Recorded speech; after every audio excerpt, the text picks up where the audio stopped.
I'd like to thank Ron Rickey for including us in the UP book tour. Ron, thank you very much. He's gone. Where'd he go? He's kind of short. Yeah, he's hard to find sometimes. And Steve Hamilton. Steve, thanks for coming. And all of our participants tonight. Friends of the library for the refreshments. If you have not tried the refreshments yet, I highly recommend them. The library's program committee and staff are putting this together and doing all the work, getting the chairs out and all that stuff, and important things. Safe Harbor Books of Cedarville are out front. They have books for sale, and there'll be an opportunity to get them signed later. And I would be remiss if I didn't mention the Michigan Humanities Council, who helped pay for this whole UP book tour. Steve Hamilton is our host tonight. He is a frequent visitor to Bayliss Library. His new Alex McKnight mystery, Die a Stranger, will be available in July. And Steve's going to introduce our authors. Steve, you don't need an introduction here. Welcome once again. And,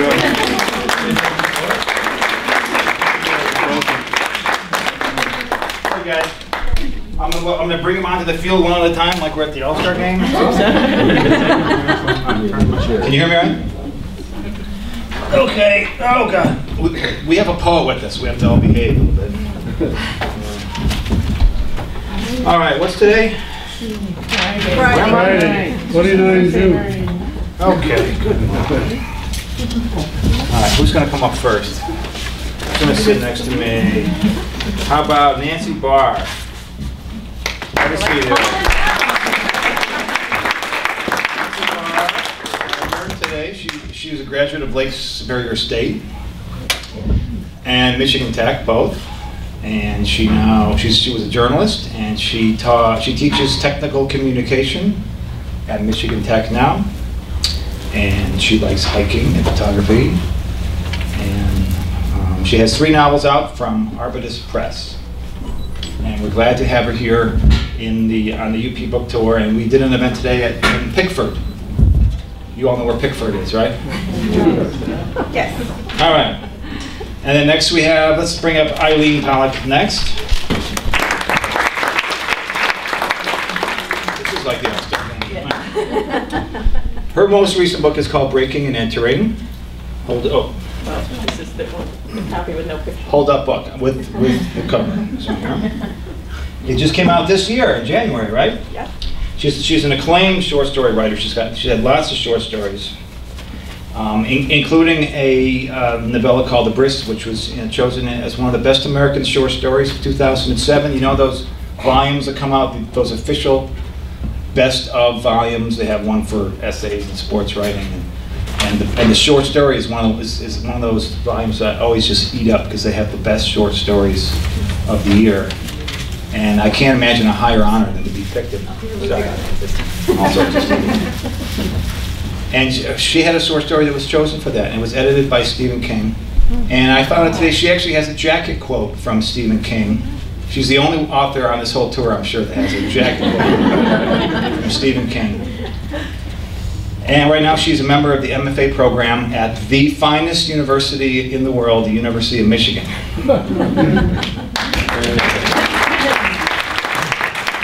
Which brings us to our next member, who is actually the Michigan State guy. Okay. Gordon, come on up, Gordon. Okay. After that, I guess it's okay. Michigan State's a fine school too. Yeah, it is. It is. No, it really is. Gordon is a poet. He is a novelist. He's a member of the White Earth Chippewa tribe in Minnesota. He's an associate professor of English and American Studies at Michigan State. And you live in Mount Pleasant. Yes. Right? Which is actually close to the biggest reservation in this state. And yet you're a member of the other tribe. Yeah, I've been in Michigan for a while. So. Okay. Yeah, but I live closer to the Saginaw Chippewa reservation than my own. Yeah, that's true. Right, exactly. So I'm interested to hear if there's, if you're totally accepted there as part of the overall family. No, you're not. Not totally accepted anywhere.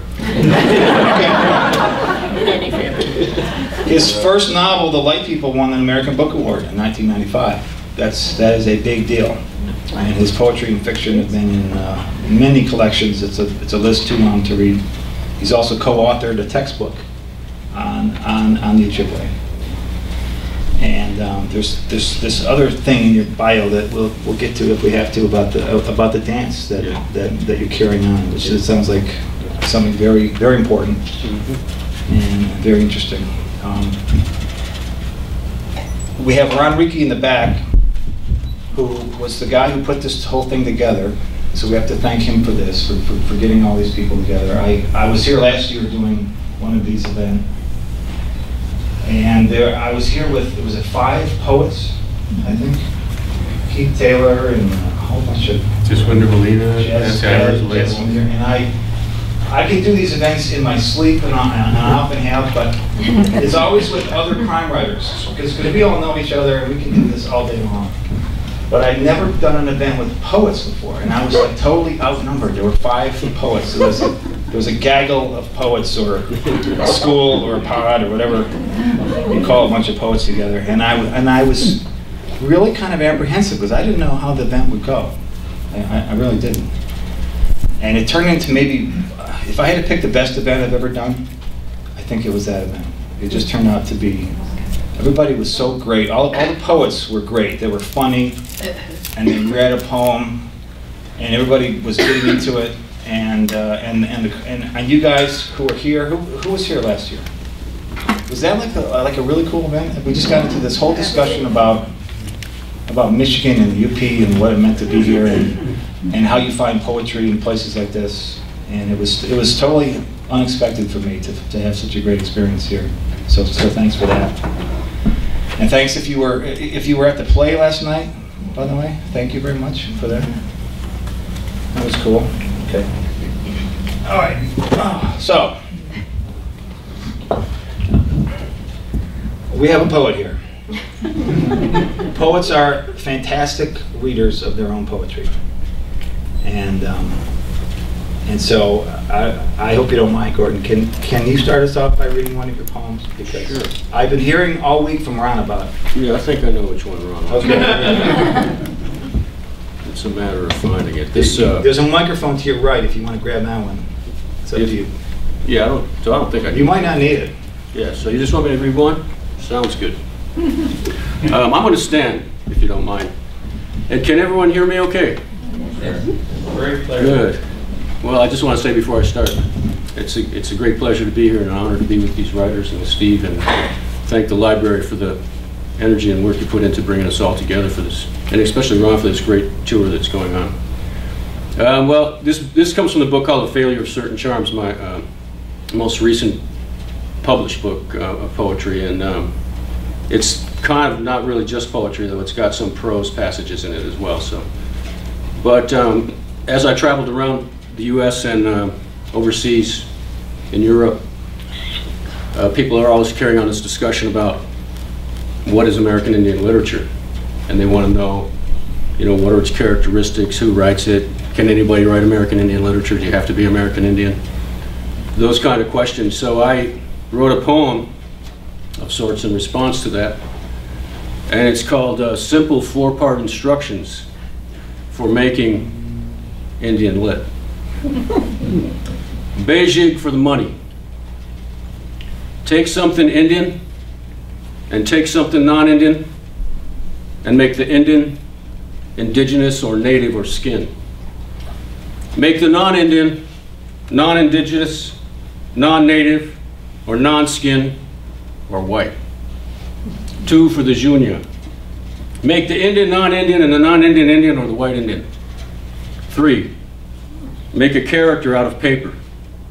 Write a name with fire or sky or a combination of color and the names of birds or the absence of an article with a present tense verb.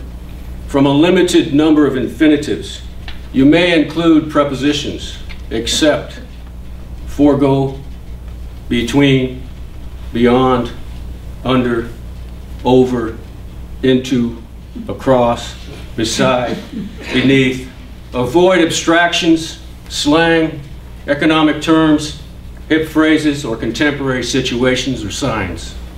You cannot use, for example, the names "fore goes hawk," "under crow," "into deer," "values dog," "love crane," "dances similar," "in the middle of the night," "red thunder banging," "across wolf."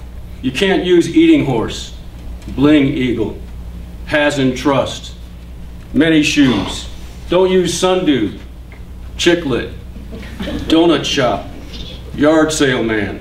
Don't use the name beneath the ground, upside the head, "do not cross," "out of position," "big credit," "bear pimp," "stone suitcase."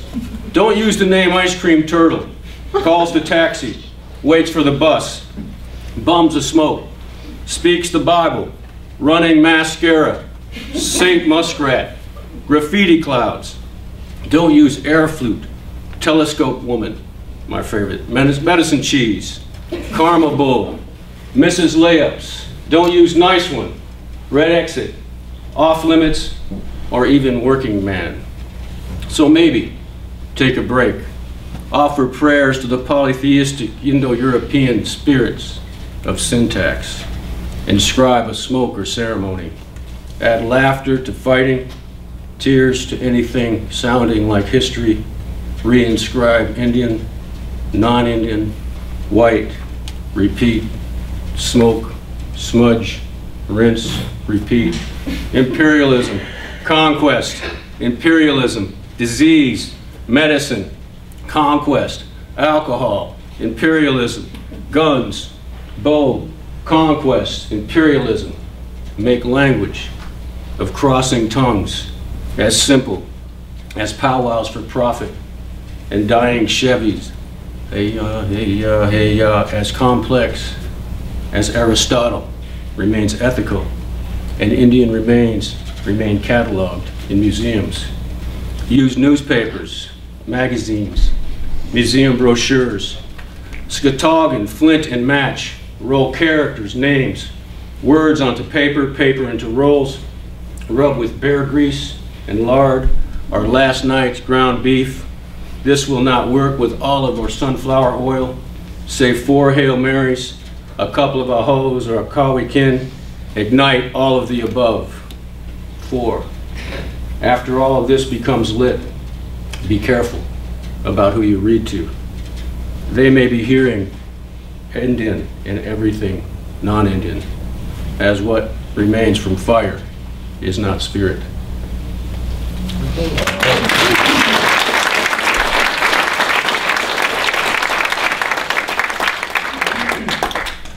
Okay, can you hear me okay without this thing, by the way? All right. I've got one question for you, Gordon. Sure. How do you do that? I'm serious.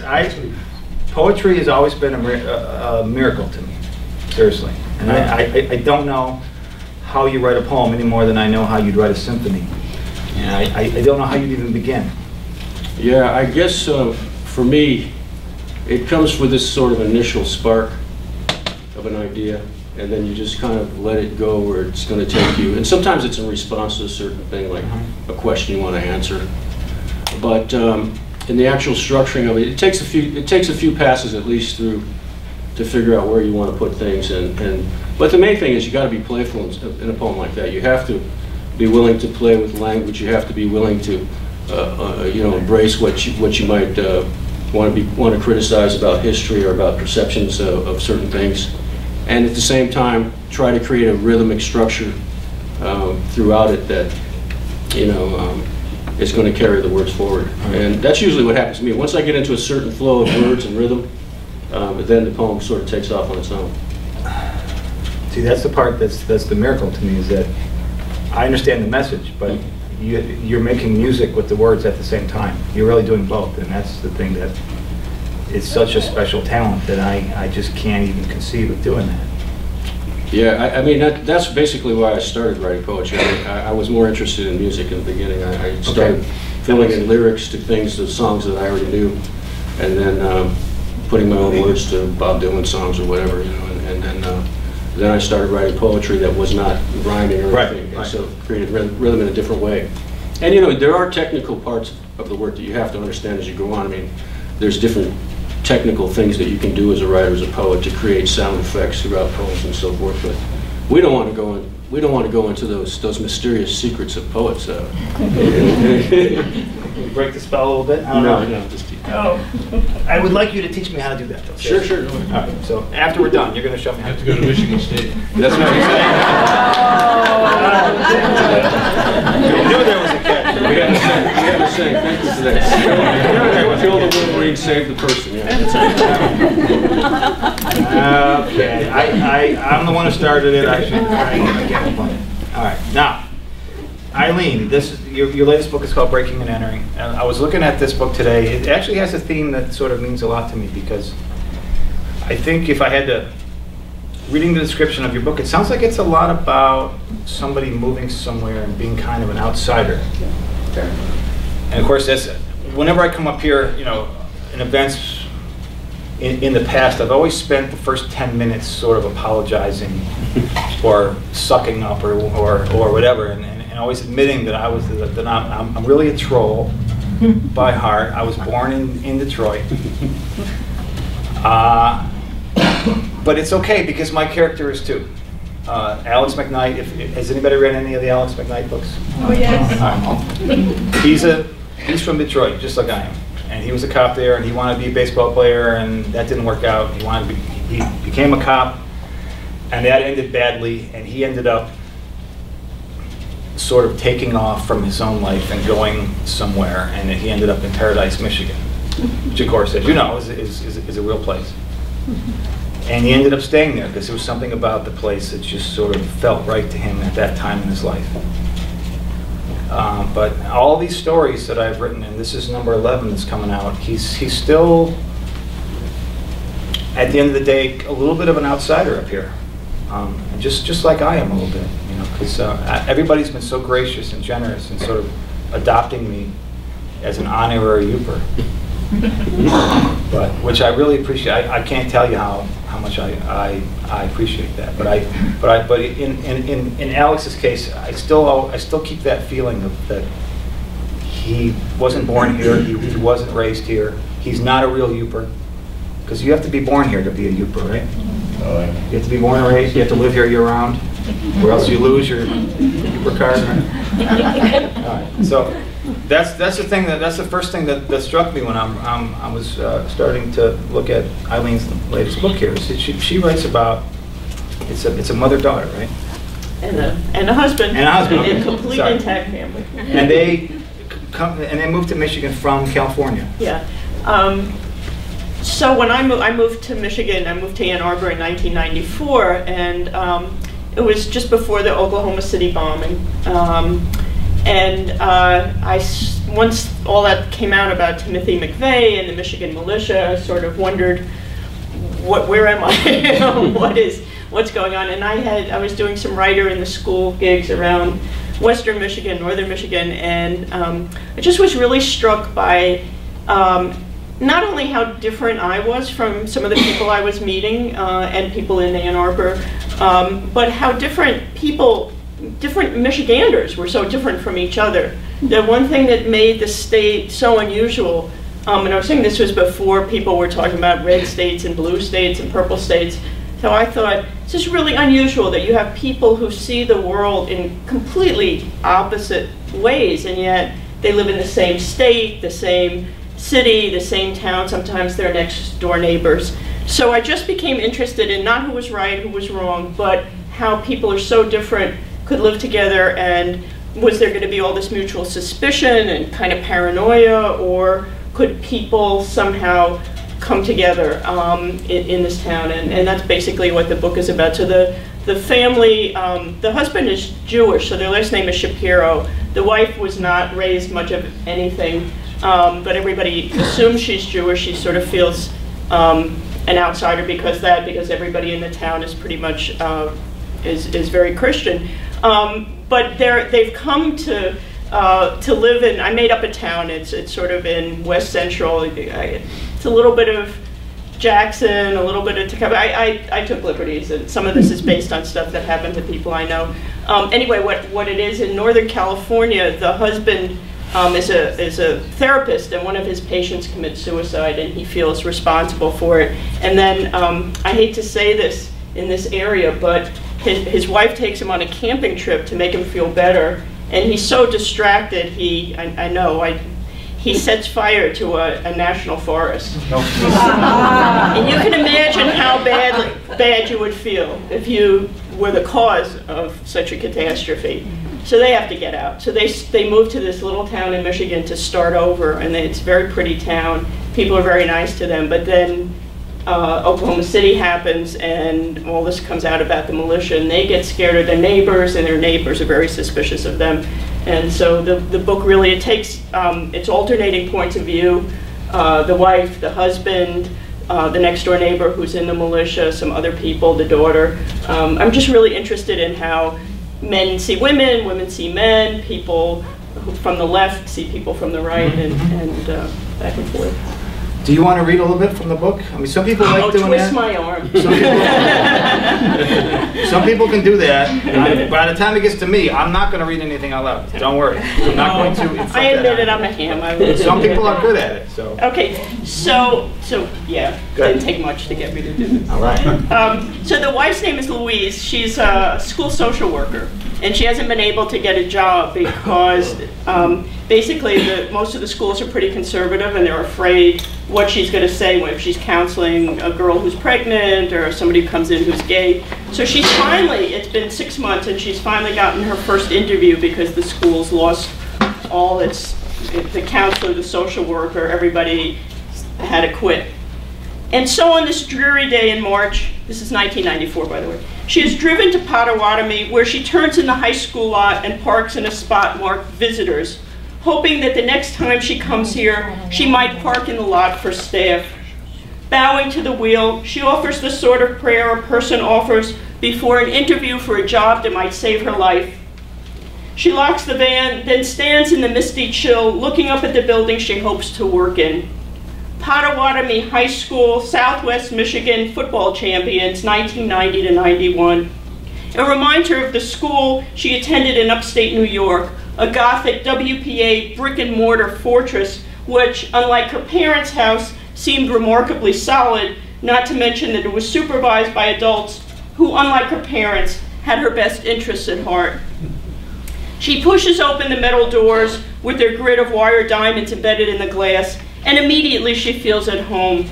She once read that dogs can sniff out the ingredients of a baking cake, and as remarkable as that feat seems, Louise is certain that she can identify every separate smell in the corridor of a high school. The wet sheet musk of drying sweaters, the boyish bravado of Brute and Old Spice, the zest of rotting gym socks, the hunger-inducing scent of cinnamon toast from home ec, and the cheerfully industrious tang of sawdust and oil from shop. She trots up the stairs and runs her fingers along the lockers. The gargantuan trophies in the display case are topped with brass-plated players almost large enough to be the real teenage boys who won them. Please, she prays, let me get this job. Let me walk down these halls to my office and spend the morning listening to whatever students need me. Let me unfold my sandwich in the lunchroom and talk to the other grown-ups about whatever happened in the news the night before. Let me pick up my daughter from a decent school and take her home to an orderly, well-lit house. Let my husband come to bed and make love to me the way he used to. So you see, she's really, you know, the kinds of things she wants, or the kinds of things anybody wants. Just read you another little snippet. The next door neighbor, Matt Banks, the Bankses have this farm next door, although they can't make a living as farmers, so they sort of sell holidays.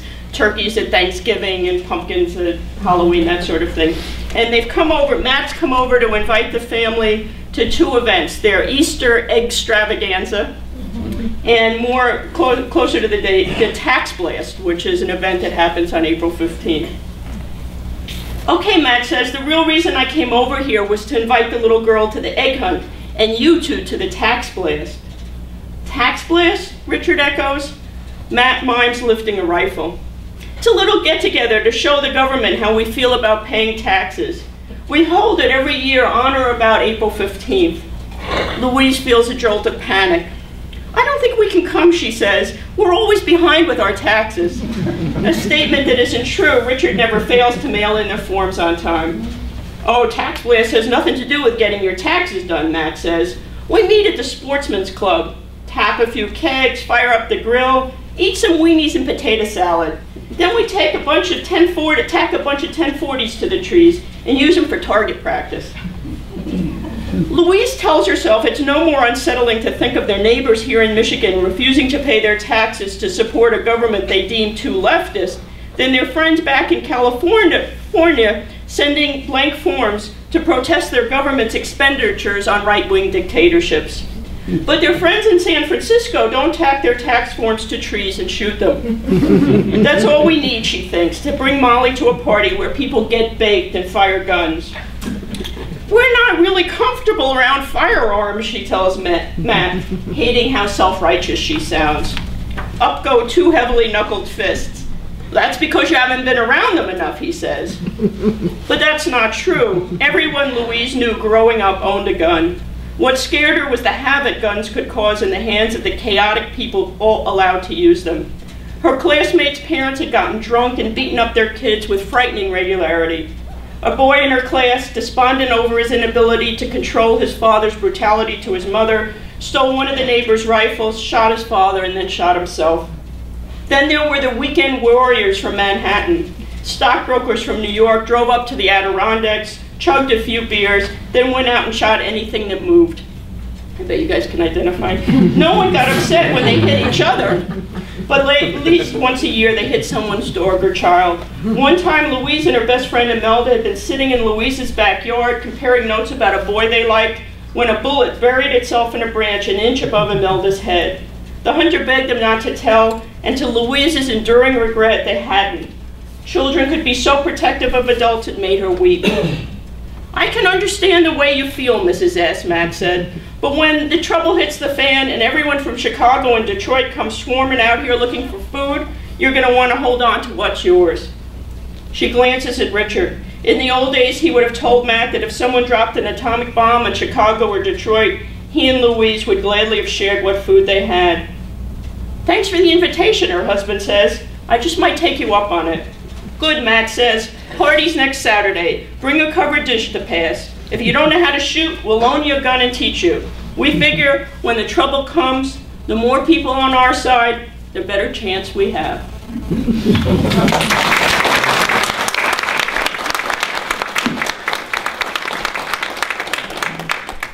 Okay. You're getting all sorts of stuff here, aren't you? Okay, Nancy. Now it's your turn. Now, you're not holding a book.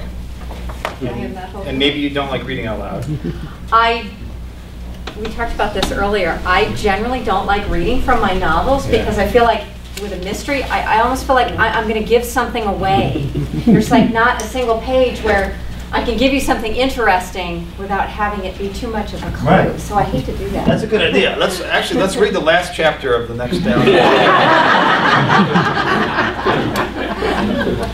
So now, you and I really are fellow mystery writers, fellow crime fiction authors, if you will. When was your last book out again? My last book was out in November of 2009, so I'm kind of a little bit different here in that I took time off to get my master's degree and now I'm working on my PhD. So, but you are going to go back to the writing and the... I am still writing fiction. I don't have anything published, but I do have a general fiction novel that I'm working on. And I may at some point go back to the page one novels. They are... Do you want me to talk a little bit about what those are? So I started writing those, gosh, it's been 10 years now. I started writing them. The first one as kind of a release, I had just been dumped and I needed something to occupy my time. And I had this idea in my head for a while. I was a newspaper reporter. I had covered the police beat in Escanaba for several years at that point. And I loved mystery novels. My mother was an avid mystery reader, got me into that very early on. And then when she died when I was 9, that was my way to keep connecting with her, is to keep reading, and keep reading especially mysteries. So summer of 2000, I got out a notebook and just started writing. Just started writing an outline. And it took me maybe 6 months to a year, I think about a year, for me to come up with an outline that I really felt comfortable with. And interestingly enough, the person who had dumped me ended up becoming a very good friend of mine. Close enough that I felt comfortable showing him this outline, which was probably about 15, 16 pages.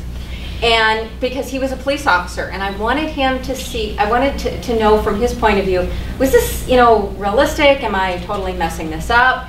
And he read through it. The premise was, Robin Hamilton is my main character. No relation. Robin grew up in Escanaba, went to college, I think something kind of like NMU, and became a newspaper reporter at the Daily Press, was a natural at it.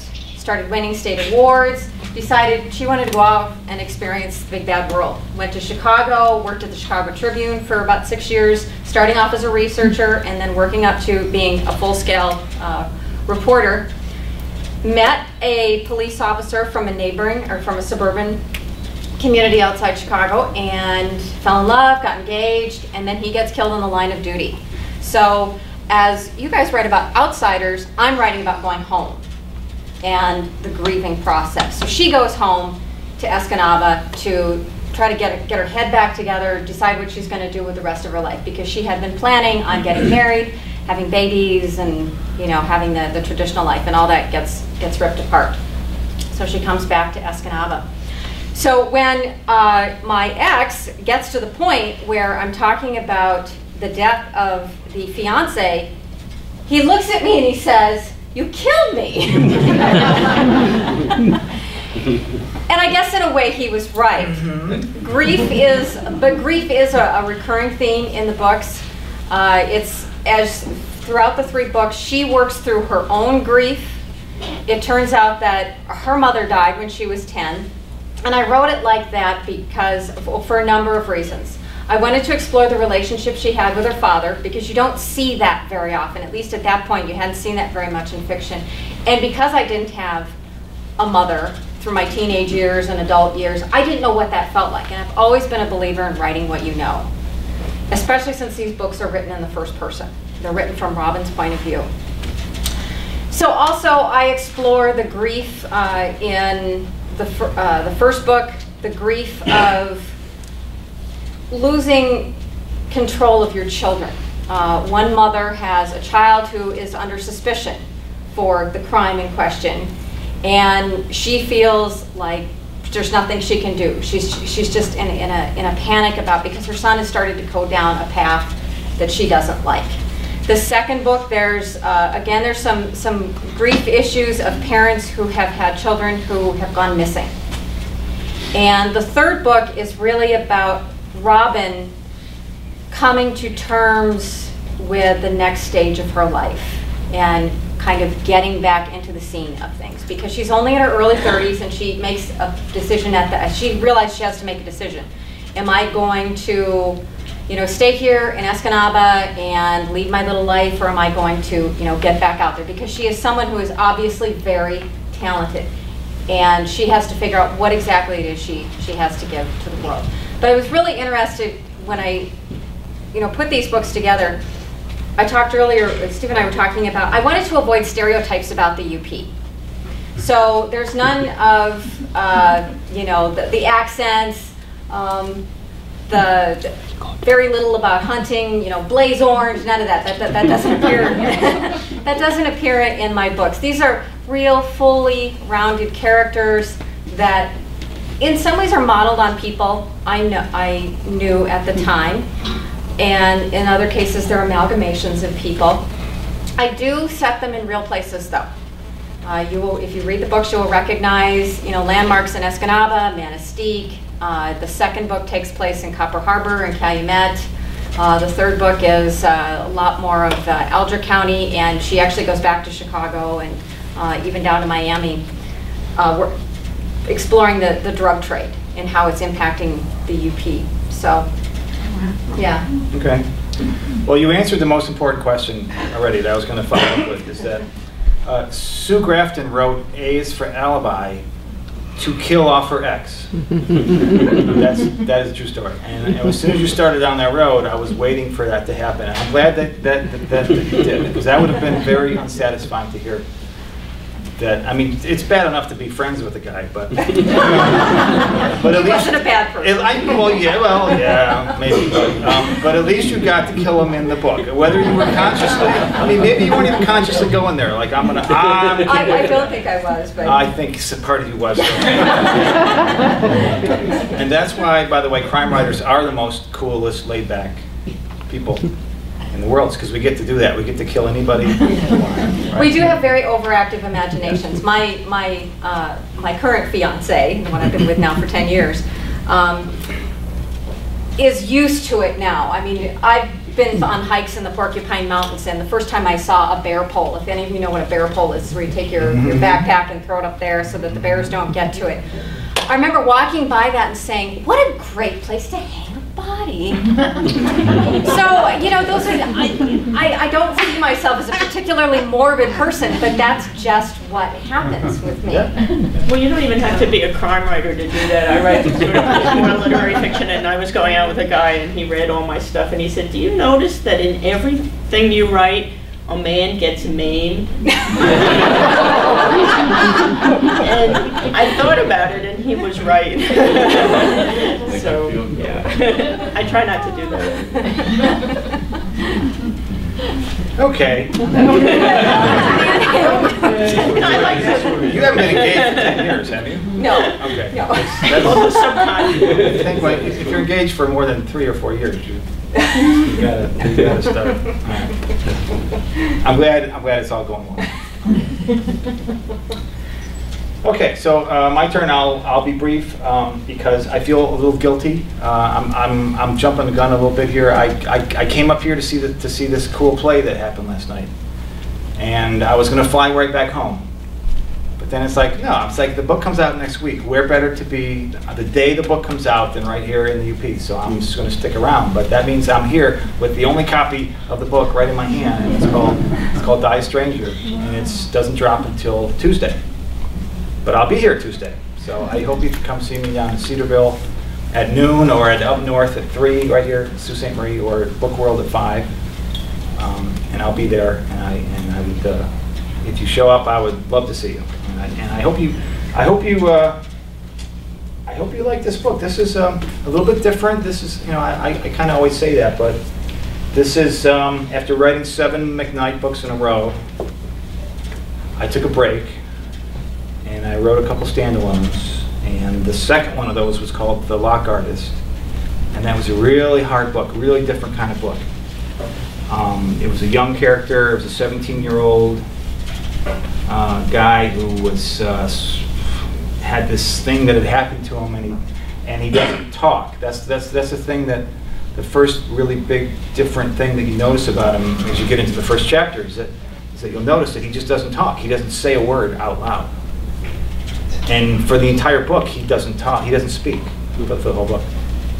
Which, for somebody who sort of feels most comfortable writing dialogue and sort of feels that's his strength, it's an interesting choice to write your biggest book yet and take away the thing that you do the best. You know, but it felt right at the time. It felt like a big mistake later, believe me, as I was getting lost in the book. But I stuck with it because I knew there was something there, and it ended up being the book that was either going to end it all for me and be the last book I ever tried, or it's going to be something really different. And I'm glad I found my way through the end of it. Has anybody read that book, The Lock Artist? Yes. That was a little different kind of book, right? It's a coming-of-age story, it's a love story, and it's a crime story because he is a safecracker too. And he gets to go on all these crazy heists with these criminals. And this book is actually, it looks like it will become a movie at some point, which will be a really interesting screenplay for this actor to get. Imagine a young actor who gets the screenplay. Say, what's the first thing you're going to do if you're an actor? You're going to start looking for your lines, right? And he's going to see that he's in pretty much every scene. He's the star of the show, and he's never going to talk. So either he's going to say this is insane, or he's going to say I love this, If it's, you know, if he's a really good actor, he's going to love that, don't you think? He's going to love the idea of having to do this without talking. You know, so we'll see how we'll see how that goes. But having taken that really long break, a little bit longer than I thought, it was finally time to come back to Alex and see what he's up to next. Because that's really what the books are. I will start the book with just some sort of whatever I think is an interesting situation he could be in. And the first draft of the book is literally finding out what happens next and where it goes. Because I don't know how it's going to end. You know, and that's a little scary sometimes. You can get lost. You can get. I sometimes wish I was one of those people who can write with a detailed outline and know exactly what's going to happen. Do you, anybody else here, have detailed outlines and know exactly what's going to happen? Good. I think you do until you I don't have get to there.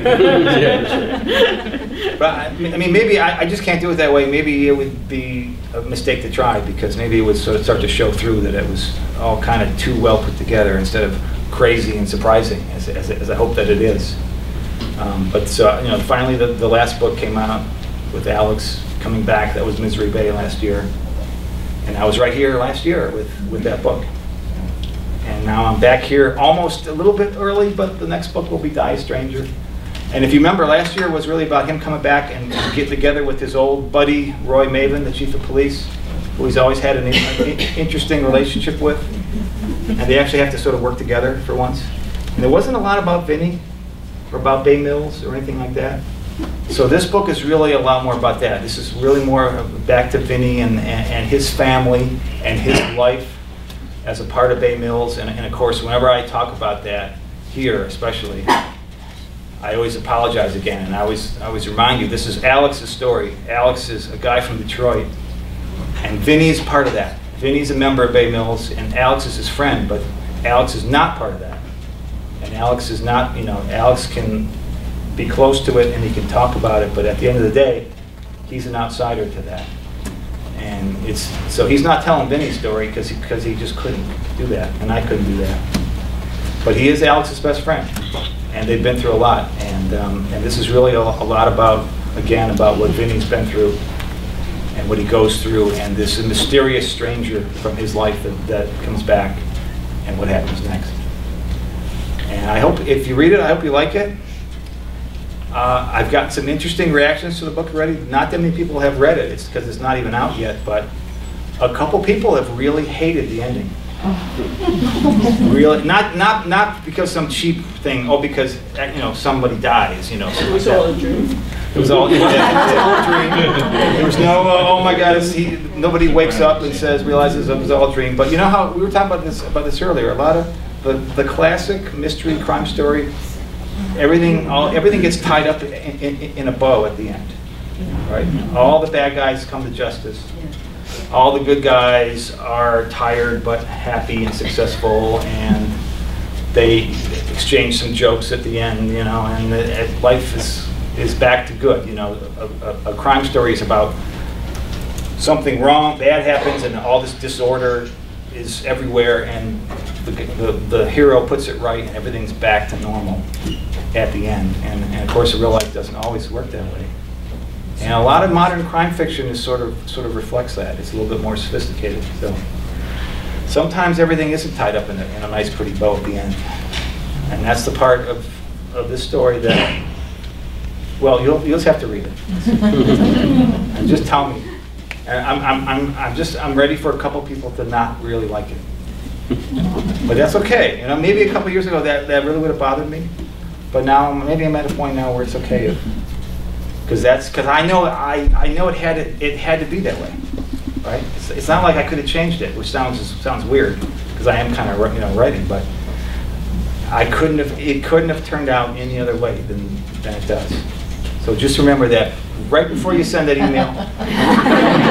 Just remember that I'm going to say my answer already is going to be, I understand, but there's no other way the story could have ended than the way it does. Okay. See if that works. Maybe not. So what about you guys? We've been here almost an hour now, And nobody said a word except us guys, so please. Fascinated. What's that? We were You're fascinated and entranced and hypnotized? Okay. Hey, Steve, before you get questions from us, can you ask the one grant question that was... Oh, yes. Well, Aaron asked the question. It's just that I applied for Michigan Humanities Council grant, and thank God that they gave it to us because we've had all these wonderful events. But I basically was telling Katie Wolfhall we would have some emphasis on poverty issues in the UP. So if you can just talk, and I'll leave it wide open. There's a general idea about the issue of economic depression in the UP in general. And it's one thing to talk about if you live up here and if you're born up here and if you're a real Uper, you might have one perspective on it. If you weren't born here and you weren't raised here, but you have friends here, you can hear them joke about it. Like my friend Taylor says, everything sort of went south in 2008, but we were already south, so we didn't really notice it. But what do you guys think about the way?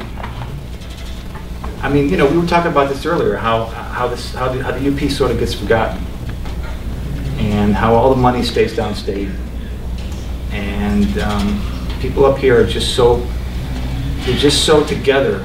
They're just such a community here. What's that? We just need to be our own state. You need to be your own state. That idea has come up before. Take care of the finances. I know. I mean, that's not a crazy idea. That idea has been bouncing around for a while, but you can't blame somebody for thinking that. If you feel like you're just being ignored up here, maybe that's a valid answer. I do worry that might be a little bit of an oversimplification, though. At least, the communities that I've lived in, Escanaba and the Houghton-Hancock area, are more sophisticated than that. It's more complex than that. Poverty enters, wealth distribution enters into all of my novels, but especially the first one and the last one, because in the first one, you have this, business owner who has a large boat, drives a Lincoln and has control over his employees at this sawmill. But then this young man who is considered a suspect in this crime, comes from a single parent family. His best friend grew up in an extremely abusive home on the wrong side of town. Unemployment is an issue. In the third book, where I talk about the drug trade, there's an aspect of, I think I saw one reviewer talk about, there's a scene out of there that could have been taken right from Miami Vice, but it's all linked together in terms of the drug trade and the trafficking issues. But most of the people up here who get involved in the drug trade aren't doing it to get a Ferrari or to wear nice clothes. It's to survive. The meth issue that we're starting to see, especially in Marquette County. In fact, they just had a drug bust over in Chassell, which is about 10 miles south of Houghton. So it's now over in my neck of the woods. It's very frightening. But with Michigan Tech right there, our president makes over $300,000. President of our university. So you have that, and most of our engineering faculty make over $100,000. You have that combined with areas in Calumet and in more rural parts of, if you can get any more rural, in Keweenaw, Houghton County, where people are living in, what you would think of as Appalachia, those types of conditions. So I think it is, I don't know that we've been forgotten. I don't know that things are any worse than they've ever been. But the society is changing. And you do have to recognize that. But I don't feel that we've been forgotten. I wish to point out, though, that we are part of a bigger picture. We are the resources, and your rich people, your quote on rich people, what is rich? We have richness here. We don't have to have the wealth to be rich. It's a different but it's a perspective. different concept. People, the population of the UP was very large here. Very large at different periods of time. And you talk about rich people, those were the barons. Now what's a baron? Yeah, it comes from someone who rules someone else. So your mysteries are very, I haven't read them, but it sounds like you're getting, you know, 2 punches, 3 punches for the money of one. You're talking about society, you're talking about, do we need all the stuff? Are we really rich the way we are? Do we need Algoma steel? Do we need SR steel? Do we need, what do we need? Employment. What is the value of employment? The value is us, you, me, together to be a community. That's what value is to me. So the poet, the gem, the next two is just terrific. And so I'd say, honor yourself as being number one. I can't speak to anything having to do with the UP. I'm here to learn. You know, I am one of those people who grew up not knowing that there was an Upper Peninsula in Michigan. So this is fascinating for me, and you know, it helps me understand. I have students who grew up here, and I read their writing, and it's really a wonderful thing that there was this program to bring people like me up here to meet all of you in here and just to learn. The only thing I'll read you is that there is a sense that my characters came to Michigan not only because they had such misfortunes in California, but they're getting away from that, a society that thinks of wealth as just wealth. I'll just read you one or two sentences. Her husband, and I won't use the F word, but he refused to spend another effing hour listening to patients who believed their spouses owed them top-of-the-line BMWs or $200,000 kitchens. When he decided they had to move, you know, it's just the sense that, or there was a line about the kids, they didn't want their kid to grow up in a place where you were judged by what kind of car your parents drove, and those lines were taken from the actual character that this is modeled on. And I called her up and I said, "Why'd you really move here?" And she gave me the line about the people complaining because they didn't have $200,000 kitchen remodels. So, yeah. One thing I'll say about that's kind of interesting. I was looking at a list of the top 20 worst large cities for unemployment. Out of those 20 cities, 16 of them were either in Michigan or California. So to move from California to Michigan is not a wise choice. That's why I had to give them such bad misfortunes in California. Because people were saying, no, this isn't believable. All right, Gordon, you have something to? Yeah, you know, a lot of my work is in my novel, and even my poetry is sort of set in place, and I think place is one of the central ways of sort of enlivening work. There's a great book called Senses of Place that came out of Santa Fe, the School for American Research, and it talks about place in so many different ways. And a lot of my work centered on the White Earth Reservation in Minnesota. And northern Minnesota, it's almost like the UP extends over that way in some ways. You know, it's very similar, I think, in many ways. But I can't speak to living or being in the UP. I can't speak to White Earth. And I think your point about resources is really key here. I mean, I had the good fortune as a young person to live on the reservation when my parents, you know, didn't have much money, but there was a community of sharing there that was unbelievable. You know, and one of the big lessons I got that sort of has been a touchstone for me in my life is, one time I lived with my great-grandparents on the White Earth Reservation, just a small little shack, and they had another shack in back where they took in people who couldn't, you know, didn't have a place to live anymore. And so I remember, and we didn't have running water. We had to pump the water. You know, we had an outhouse. I had to go to it. And, you know, as a young kid, you don't really think about that being a bad thing or anything like that. You just do it. But the lesson I got from my great grandmother is, one night she gave me a plate of food, and she said, "There's an old man in that shack back there in the back. I want you to take this to him."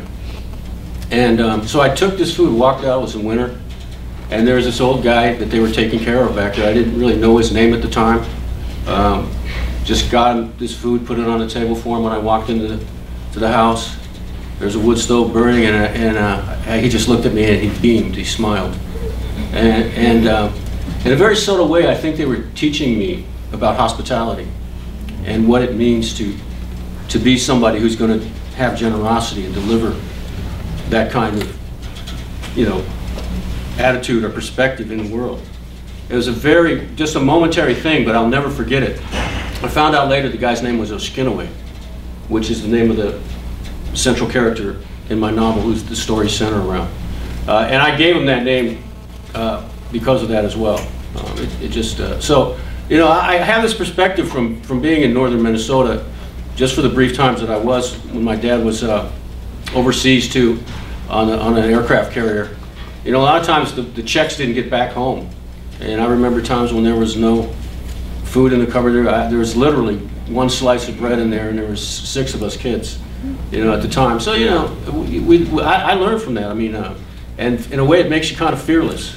You don't fear things quite so much if you don't have things, if your credit's not great or whatever, you know what I mean? So those are the lessons, and I think a lot of that's in the stories that I have in my novel more than anything. So maybe it's a kind of a distracted way of telling the story, but I think that's what I got out of it. Excellent. Good to hear. Okay, now, you guys, ask us some good questions, please. I got a question for you, Steve. When you did your book on Misery Bay, yeah, it was an excellent book. Thank you. But did you spend much time up in Houghton? Because you seem to really grasp what it looked like. And I gave the commencement address at Lake State a couple of years ago, and then after I was done, I had a few days, and I just said, I'm going to just drive west. Just get on that insanely straight, hypnotizing road, and just see what happens. Because that's really each book, as I sort of mentioned, was just about a little spark, a little idea of what Alex could get involved in. And I figured he hasn't really been west that much. He hasn't been west of Marquette, really. So I figured I'm going to just drive, and I'm going to trust that I'm going to find something. And I just drove all the way out to past Ontonagon, all the way, I went up to Houghton and everything, which is so different. Houghton is like the one town in the whole state that's like built on a hill, right? It's like a mini sort of San Francisco, almost street, which is so un-Michigan, which I think of Michigan is that, So already it's like, okay, he has to come here because this place just looks so different from Paradise or any other part of Michigan. And when I was in the little town called Toivola, anybody from Toivola here? There's a grocery store, a post office, and a bar. And the grocery store just closed, I heard. So it's like, that could be any town in the UP you're talking about. But there was a sign there that said Misery Bay, 16 miles that way. And I said, okay, first of all, Misery Bay, thank you. That's such a cool name. So I had the title already, because it's a great name. And I drove down this road. It was just a gravel road that went down to the lake and stopped. And it was a dead end. And you turned around and you came back.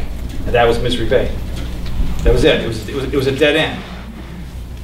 And with a little turnaround, and where the Misery River fed into the water there. And it's like, and it was May. It was 70 degrees. There was a lot of snow on the ground still, which is not surprising to you guys. And just like the bear stand, my idea is, what's the worst thing I can think of that can happen right here in this lonely little, dead end place called Misery Bay, and that's all I had to start. It's like, I'm going to think of the worst thing that can happen, and I'm going to find some way that Alex has to get involved in it. And pretty early on, I sort of came up with that little bonus idea of the chief of police, who hates Alex, nevertheless coming to him to ask him for help, because he needs somebody like that to go find out something, because he can't do it himself. And that's really all I have for any book. It's just that little start of an idea. And as far as this book as this book is concerned, the only thing I had to start this was a little item in a newspaper. I saw that some pot growers in Canada were flying planes across the border into Michigan. Because they're really good at growing pot in Canada, apparently, indoors. And they load up an airplane and they fly low under radar over this really long border with Canada, obviously. When you think about the drug trade over the border, you automatically think about Mexico, right? But Canada's got a nice long border too. And if you're a pot grower in Canada and you know that Michigan is, you know, sort of catching up, but still not quite there as far as being accepted, and no comment on whether it should be or whether, you know, whether the war on drugs is working or not. But there's an incentive to bring to bring really good pot into this country from Canada. So they load up the planes in these little Cessnas, and the really cool thing that I learned was that if you're flying one of those planes late at night, it's pitch black, you can turn the lights on. Any runway that you see, you can automatically turn the lights on from the plane. It's a standard emergency protocol. That's obviously very useful if you had a real emergency.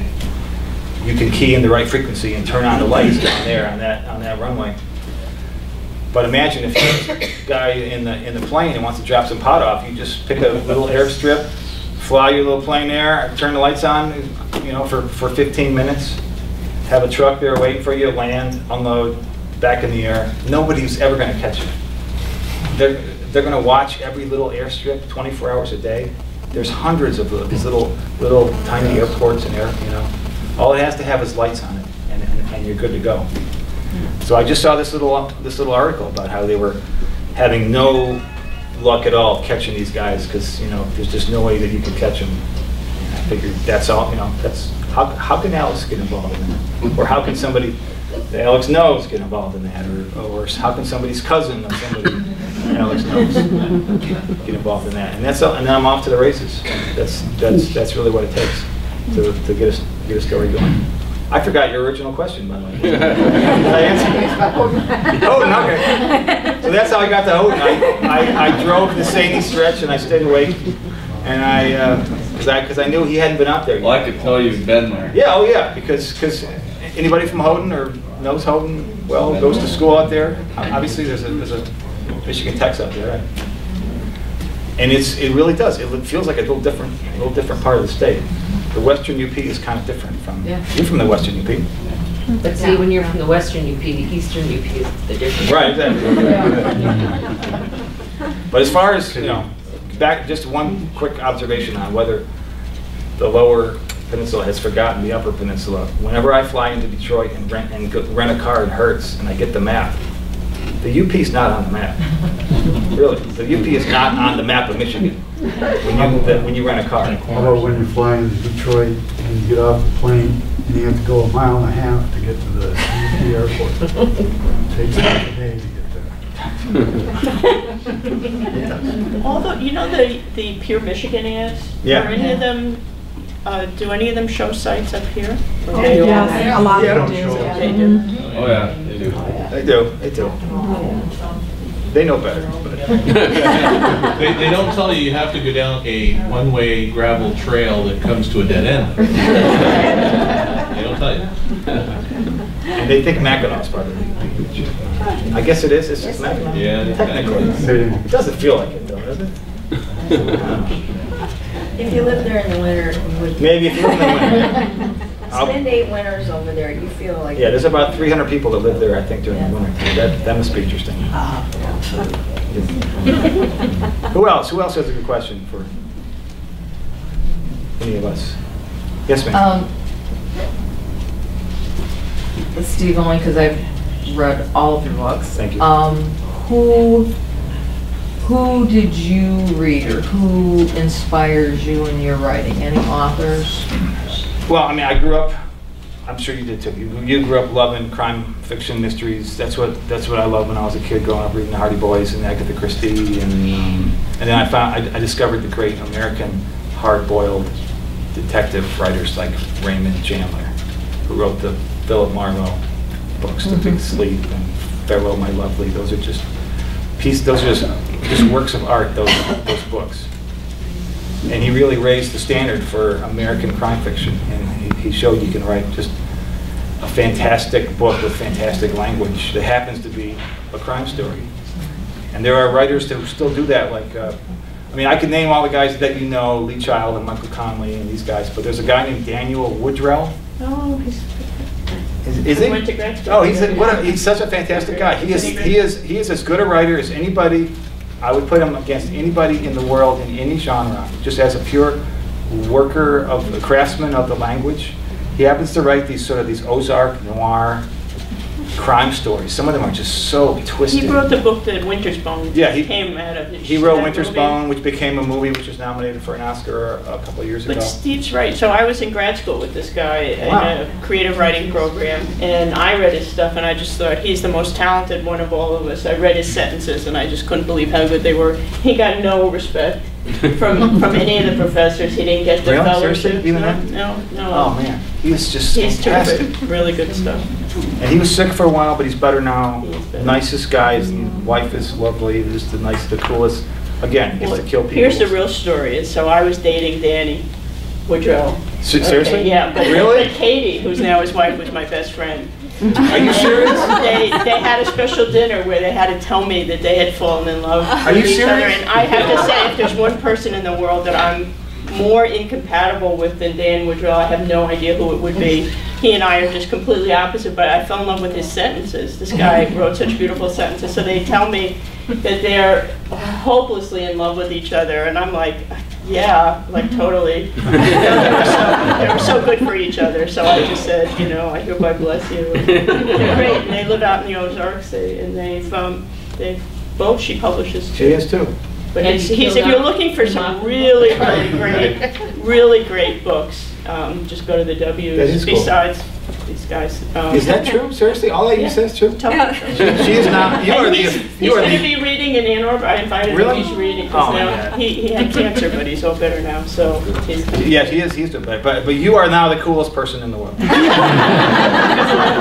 That is so cool. I'm glad you didn't. Tomato Red is one of them. Tomato Red, it's fantastic. And there's this movie, Ride with the Devil, with Tobey Maguire, that was based on. So here's a great story you shouldn't give up. His first book was called Woe to Live On. Right.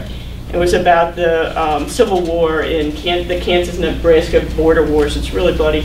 It came out, nothing happened with it. The book disappears. 10 years later, the director, Ang Lee, is browsing in some secondhand bookstore in the middle of nowhere, Arkansas. He sees the title, Woe to Live On. He picks up the book, and he just can't put it down. And he made the movie, and that's supported Danny and Kate for about 10 years. One of his novels is called The Death of Sweet Mister. Yeah, it's good. It is the sickest book. It is the most demented. It's the kind of guy I fall for. But it is one of the most beautiful. It's just beautiful. The language is just how you can make that work and just be. And he knows place, so it's the same thing. Most people who write about the Ozarks don't live there. They just think, hillbillies. But he grew up there. He went back there. They lived there. Oh man. That is so cool. Anybody else? Who else? Who else has a? Yes, ma'am. Nancy, what do you read for pleasure? Oh boy. I have my taste in books shifts. I haven't read much mystery lately. When I was reading a lot of mystery, though, a huge fan of Daphne du Maurier. Just love the whole tone of Rebecca. Always wondering just who is Mrs. Danvers and I love those kinds of characters. I love Gothic fiction, Edgar Allan Poe, definitely. I've started to get a little bit into the fantasy realm, but I like it a little twisted. So one of my favorite authors right now is a guy named Terry Pratchett, who just has the absolute most twisted sense of humor. He will take wizards and witches and all that sort of milieu, but then put modern sensibilities on top of it. In his Rincewind the Wizard series, if you have a twisted sense of humor, take a look at these books. They are hilarious, but in kind of a sick sort of way.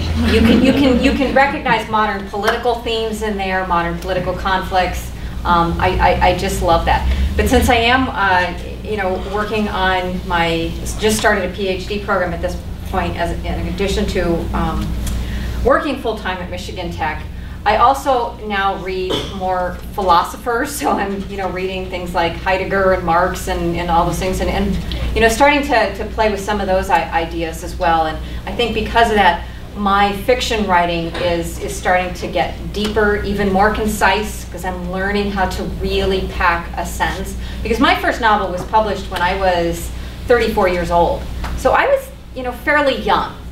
So I feel like I'm still growing, and one reason I haven't, you know, published another book in the last couple of years is I haven't really developed the kernel that I want to turn into the next story, because I feel like I'm ready to move on to the next stage. You know, just a different kind of writing. Gordon, this is kind of selfish on my part, but do you have another poem you could read? I enjoyed that one so much. Do you have one more? Yeah, I'll read. I want to put you on the spot. Yeah, no, I just love that first one. Let me see if I can find what I'm looking for. All right. Yeah, I'm going to read a poem that kind of references the ceremony you mentioned earlier, and it's got a really long title, and it's when I started doing these different kinds of ceremonies, I'd get calls from people who'd leave messages for me in various places, mostly on my answering machine in those days. And so this poem is a kind of response to that. It's also very prosaic. It's set up almost in paragraph form, but it's got a long title, and it refers back to American poetry in the title. And the title is If Only John Ashbery Were Gregory Corso. If only Gregory Corso was the terracotta horse on the coffee table with a magazine open to the "You Can Be an Artist Too" ad. That's the title. I don't really know what it's called. And it goes like this. I'm going to try to change voices. Hopefully it won't be a UP voice. It's my own voice of what I thought this guy in the answer machine sounded like, but I don't think it is a UP voice. It's something that from a friend of mine, actually. Morning's another mouthful of smoke. Somewhere in this land of little vegetable labels. Another dog is chained to a northern laundry pole with no lines running between it and its rusting southern double casting a T shadow. Two vowels. The Anishinaabe linguist of no standardized federal extract has left a series of ethical questions on my answering machine, which I will not respond to until I know he will not pick up his own phone, as he will be sleeping in a skin of bear grease under a blanket of flying horses with a woman whose intelligence remains more powerful in silence than in all of his spoken words. Must the questions always be released under the same ritual of the pointing finger pulling away from the button reading messages? Hey, Gordon, if someone gives me tobacco to give to someone else for a name, do they have to give me gas money to get the offering to the namer? Do we have to use the same species of trees for the ceremony this year? Gordon, can I sweat with the women of a tribe who will tell sacred stories to strangers, even when there's no snow on the ground? What color cloth should I bring to the feast for the last thunder at the urban traditionals house? How many pipes, Gordon, should I smoke to make the sun dry the tears on my father's grave? Gordon, did you hear the one about the tribal planner and the Republican lobbyists?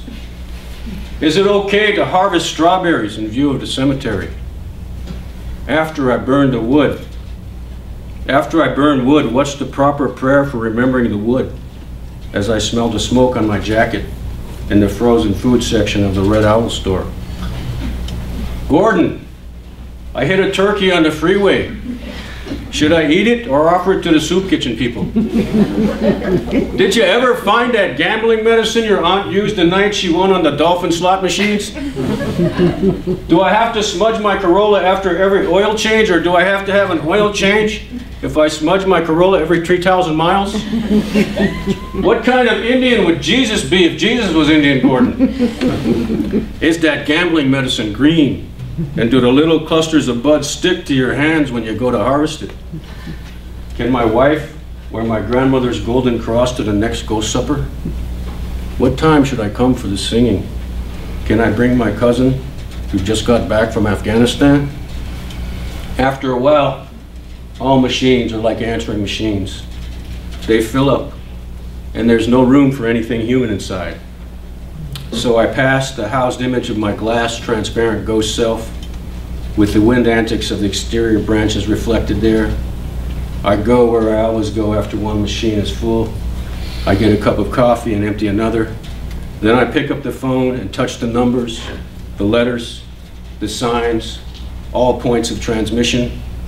A lost voice hides in a sonic code vibration and a persistent, resonant hiss waiting to crack open the night, splitting vowels, breaking infinitives of infinitives, to go line by line from a room with a terracotta horse, a sleeping dog, an ashtray full of many camel butts, a magazine open to you can be an artist to add, to a room 2 vowels may never go into again, a hallway away, oh hey, from the dream consonant anarchy of his stuttering apnea.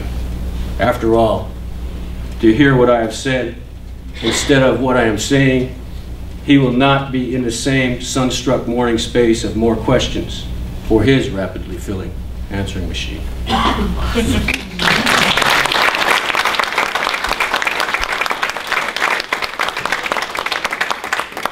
Yes, sir. I'll be kind. Yeah, go for it. I need Gordon. Yeah. Gordon and I know each other, obviously. You know, I always read your stuff. I've always been curious of something. I always pick the people you're talking about. I know who some of them are, and I just always wondered, does anybody ever come up and like give you a little bit of grief? Like, you know, I think you were talking about me during that. Yeah, that's happened a number of times. Not in this case. I don't think this guy reads poetry. Not yet. Not yet, anyway. Yeah, no, but Yeah, we got the vote. you know, most often people are really, these things are composites of many different things, including my imagination. I mean, I had a friend who wrote a lot of haiku, and I had a character who lost his voice and didn't get back until he started speaking haiku in a sweat lodge. And it sounds weird, I know, but that's kind of how he got it back. And so this friend of mine says, I know this story was about me, this haiku thing. I know it was about me because I was once considered a haiku master. And I said, no, that wasn't about you. Just, you know, I got on a haiku roll and, you know, just did it. But you know, that's a good question. And one guy asked me, is it ethical to write about your friends? And you know, and I said, I'm not sure. I said, again, it's a composite.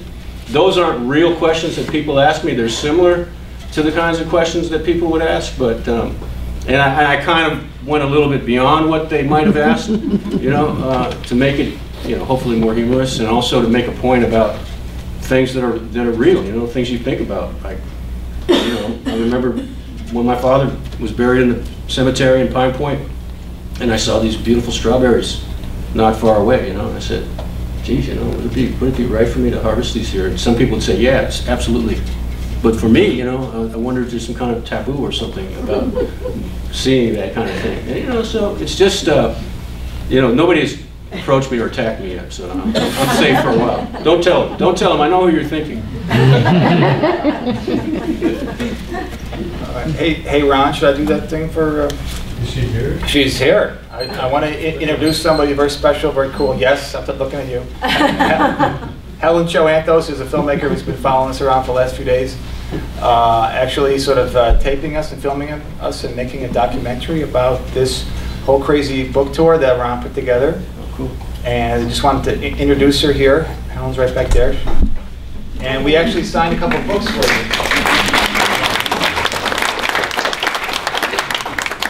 We signed a couple books for you that we just want to give to you. Thank you for putting up with us and for filming us. And we all signed them and stuff. This is her. Thank you. Thank you. Drink. I think they want us to sign books pretty soon, but anybody else have a last question or two before we all pass out here? It's getting kind of hot here. I realize. Well, one thing I was just going to add to maybe that question is one danger of writing about a real place that people recognize is people are always wondering just who are those characters. And when my first book came out, it was a lot of fun with people coming up to me and trying to guess. Oh, I know who that accountant was now that there's an accountant who gets run over in the first book. I know who that is. I always wanted to kill him. No, that wasn't who I had in mind, but there's that guessing game that kind of goes on with that, and that's always been fun. And thank you, Gordon, for not killing off any of your books. I have not done that yet. That's good. The future's wide open. Yes. Nice to him. Mine is young, right? Yes, sir. I'm curious about that whole idea of not belonging, or that sense of not belonging, and how much you think, and I'm asking all of you, how much you think that is fuel for your writing, and what might happen if you felt like you came home and belonged somewhere, what that might do to your inspiration. Yeah, I think of this, you know, when I was thinking about place, I was thinking of this Oliver Sacks book. I forget which book it's in, but there was a guy on there that was an Italian painter, and he painted this small village in Italy, but when he was living in California. And so he almost painted everything, they said, perfectly by memory. But then they took him back to the place, and when he got back there, he couldn't paint anymore. So there was something that happened to him cognitively that made it difficult once he became back immersed in the community. And I think in many ways, you know, there's an important role. I mean, I don't want to speak too much to the idea that an outsider or somebody who's a stranger or whatever becomes like the voice of anybody or for anything, but I think it gives you a kind of perspective to be able to move back and forth through cultures in different ways, as all of us do, to be able to sort of balance things out and you know, check on what you're thinking about different things, what truth is, what reality is, and all those kinds of things. You know, and I think back to a story by Leslie Norman Silko, in which she said the only one that can really tell his true story in this community is an orphan. And in many ways, I think that there's something to the idea that you have to be an outsider, because not absolutely in that way. I mean, insiders are good too, but there's a willingness to tell stories that other people might not otherwise. You know, and there's also a love-hate relationship that goes on too. You know, if you can maybe feel more honest in some ways, and that's part of what writing is. It's kind of a remote activity anyway. You know, you're not. You know, usually, I mean, some people write in coffee shops, but they're usually probably not writing about the coffee shop they're in, I would guess. And so it's like this remote activity anyway, and so maybe that goes part and parcel with the idea of feeling a little bit like an outsider. But you know, we all want to be integrated in some way too. You know, I think even if, I've never had this experience, but if I did feel completely at home somewhere, I don't think it would be any problem writing fiction, because fiction comes from desire, the character who wants something, and what's that character going to do to achieve his or her desire. So you can be totally at home somewhere and still you'll have a desire, or conflict, and even if you're really at home somewhere, something's going to happen to shake you loose. I think one thing I'm really interested in, though, is how many different people really feel at home in America and think of America as the place, the country they really love, and would fight anybody to defend that, and yet their concept of what America is very different from the person sitting next to them or across the country or across the state and saying, you know, I love America and America is this. So you have all these people who say this is my home and feel really at home. I mean, I don't feel at home anywhere but America. But my America is different from some other people's America, people in this room. And so I'm just really interested in what it means to be an American when the definition of America is that we're the place that so many, you know, there were people living here and other people came and everybody was so different. And I'm just really curious what that means. Well, I am the product of two very nomadic parents. So by the time I was in 4th grade, I'd already attended 5 different elementary schools. I was born in Illinois, lived for 5 years out in Southern California, then my mother died. My dad moved up here to be near a distant relative. And So I'm kind of a transplanted Youper. I don't know, I guess since I wasn't born here, I will never be an official Youper, but I kind of feel like I've been through enough winters that maybe I qualify.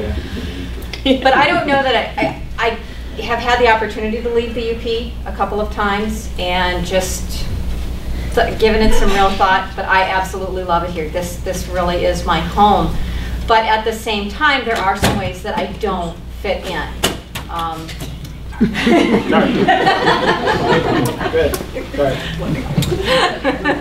They were closed.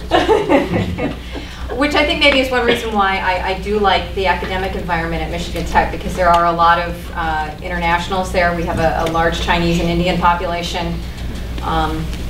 It's very broad-minded, and yet there are also aspects of living in that particular area that are very traditional. So there's some culture clashes going on there. And also my spirituality is a little bit different. This is a very, heavily Christian area, and I am not a Christian. So, and I don't talk much about my spirituality because I just don't want to have those conversations, because I work with a lot of very devout conservative Christians. So actually in the second book, I introduce a character, Robin's Aunt Gina, who grew up in the UP, but left for college, went off, got her PhD in women's studies, went to New York, was a professor at NYU, and then decided in her 50s she wanted to come back. But she recognizes that she is now an outsider because she is different from the people who live around her in rural Rapid River. She is also a different religion from everyone. She's had a very different experience. She's the strange liberal woman who wears beads and has long red hair, and so I do explore that a little bit, and I think that's part of the joy of fiction, is exploring those themes, like being an outsider or coming home and what it means to be at home, what your definition of home is. My very quick answer to that question is that I do belong somewhere now, but I can remember when I didn't. I can remember when I felt like an alien. I didn't know where I belonged, and I can tap back into that anytime. I think, especially with the character like Michael in The Lock Artist, who feels like a true, total alien. He has no idea where he belongs and can't even talk to people. I think we've all had that time in our life, right? We didn't feel like we belonged anywhere. And we don't have that inside us still, so you can. I think it's always there. You can always. I can go right back to that place. But I mean, right now, believe me, I very much belong back home, back in real life with my son, with the Jeep that he just bought. He wants the soft top 4, and my daughter who's playing her softball game, and my wife, and my life is great. But having lived through that, like we all have, we've all been an outsider. That's for sure. And it's always with you, and you can get right back there.